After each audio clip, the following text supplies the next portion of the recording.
आधा पाकिस्तान सैलाब में डूब गया। पेशावर से डूबने वाली बच्ची अटक से मिल रही है। डेरा गाजी खान में जनाजों के ढेर लगे पड़े हैं। बलूचिस्तान में कई सैकड़ों जानें चली गई। आज भी वहाँ पर लोग खुले आसमान तले ज़िंदगी गुजारने पर मजबूर हैं। गुज़श्ता 10 से 15 दिनों में वो लोग इस तरह जलील हो रहे हैं, इस तरह ख्वार हो रहे हैं कि जिनके प्यारों की जानें चली गई, जिनके प्यारे उनकी आंखों के सामने डूब गए। कुछ लोग अपनी आंखों के सामने अपने बच्चों को डूबता हुआ देखकर इस तरह तड़प रहे थे और पुकार रहे थे कि कोई है इस मुल्क में जो उसके बच्चे की जान बचा सके। और यहाँ के हुक्मरान उस टाइम क्या कर रहे थे? हुक्मरान ये कर रहे थे कि कोई एक एमपीए कोई है बिकने के लिए जो हमजा शहबाज की वजारत बचा ले। जिस वक्त हुक्मरानों को चाहिए था कि उनको नकल मकानी करवा कर उनको किसी सेफ मुकाम पर मुंतकिल करें, तब ये लोग ये इक़्तिदार के लिए, ये अपनी वजारतें बचाने के लिए इस तरह लोगों की बोलियां लगा रहे थे। और वो लोग वहाँ पर अपनी अब जानें दे रहे हैं और किसी मसीहा के इंतज़ार में अब बैठे हैं कि है कोई पाकिस्तान में जो उनके बच्चों की ज़िंदगी बचा सके, है कोई जो उनको पानी से निकाल सके। आज बलूचिस्तान में ये सूरत हाल है। 140 से ज़्यादा लोग अपनी जान गवा बैठे हैं। और वजह क्या है? वजह यही है कि उनको टाइम पे इतला नहीं दी गई, उनको नकल मकानी नहीं करवाई गई, उनको किसी ने उनकी हेल्प नहीं की।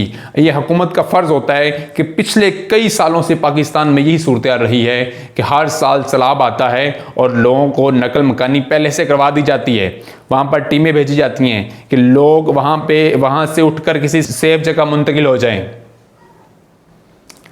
शर्म का मुकाम है आज जिस बाप की बेटी उसकी आंखों के सामने डूब गई, जिस माँ का बेटा उसकी आंखों के सामने डूब गया। क्या कल वो क़यामत वाले दिन आपके गिरबान से पढ़ कर नहीं कहेगी कि मेरे मुल्क का हुक्मरान उस वक़्त जब मेरी बेटी डूब रही थी तो ये अपने बेटे की कुर्सी बचाने के लिए कभी इधर दौड़ रहा था, कभी इधर दौड़ रहा था, कभी किसी एमएनए एमपीए की मिर्तें कर रहा था। जहां मेरे बच्चे डूब रहे थे और वहां ये वजारतों के मज़े ले रहे थे, जहां हमारे देश के जो नौजवान डूब रहे थे, हमारे देश की बच्चियां वहां बलूचिस्तान में तड़प भूख और प्यास में मरी जा रही हैं। और यहाँ हमारे हुक्मरान इस्लामाबाद में बैठ के अपनी वजारतें बचाने की तरकीबें सोच रहे हैं। कोई है जो उन गरीबों का, उन लाचारों का, उन लावारसों का, उन मुफलिसों का ख्याल करे? आज वो किसी मसीहा के इंतज़ार में वहाँ बोलियां लगा रहे हैं। वहाँ उनकी दास्तानें सुनकर रोना आ जाता है कि वो लोग किस तरह अपनी आंखों के सामने अपने प्यारों को मरता हुआ डूबता हुआ देख रहे हैं।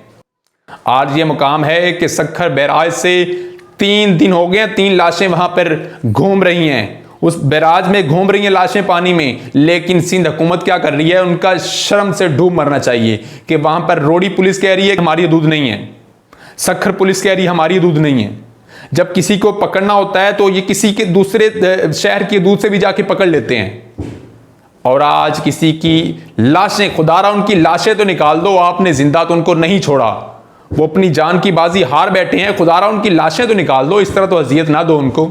आपने मरना नहीं है क्या? आपने अल्लाह के सामने पेश नहीं होना? कल क़यामत वाले दिन वो माएँ, वो बाप, वो नौजवान आपका गिरबान पकड़कर कहेंगे कि अल्लाह ये हमारे मुल्क के हुक्मरान थे और यहाँ हम डूब रहे थे और ये अपनी कुर्सियाँ बचाने की खातिर करोड़ों रुपए की लोगों की बोलियां लगा रहे थे। आज बलूचिस्तान में ये सूरत हाल है कि 130 के करीब लोग अपनी जान गंवा बैठे हैं। वजह क्या है कि उनको टाइम पर उनको ये इतला नहीं दी गई, उनके पास कोई टीम नहीं पहुंची जो उनको वहां से किसी सेफ जगह मुंतकिल करें। पाकिस्तान में ये तो कई सालों से सैलाबी सूरत जारी है, हर साल सैलाब आते हैं, लेकिन हर हुकूमत उसके लिए बर वक्त कोई ना कोई कार्रवाई करती है और उन तक टीमें पहुंचाती है और उनको किसी सेफ जगह मुंतकिल करती है। और जब ये काम करने वाला था तब ये हुकूमत क्या कर रही थी?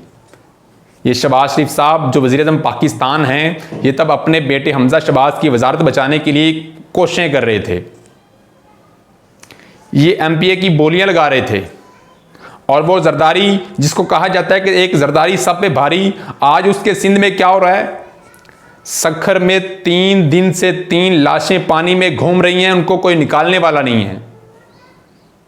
और शर्म से डूब मरो, कौन से जरदारी की बात कर रहे हैं आप? सखर पुलिस कह रही है हमारी हदूद में नहीं आता, रोडी पुलिस कह रही है हमारी हदूद में नहीं आता। अरे आपने उनको जिंदा तो क्या बचाना था, आज उनकी जो लाशों की बेहरमती हो रही है, उनकी लाशें तो निकाल दो खुदारा। उनके प्यारे किस तरह अपनी जिंदगी गुजार रहे होंगे, किस तरह तड़प रहे होंगे कि हमारे प्यारों को आपने जिंदा तो क्या बचाना था, उनकी लाशें तो निकाल दो हमें। और आप उसकी उस ज़िम्मेदारी की बात करते हैं, आप कहते हैं एक ज़िम्मेदारी सब पे भारी। लानत ऐसी सियासत पर है कि ऐसी हुकूमत पर, आपने खुदा को जान नहीं देनी। क्या मुंह दिखाएंगे खुदा के? कल क़यामत वाले दिन अल्लाह के यहां क्या मुंह दिखाएंगे?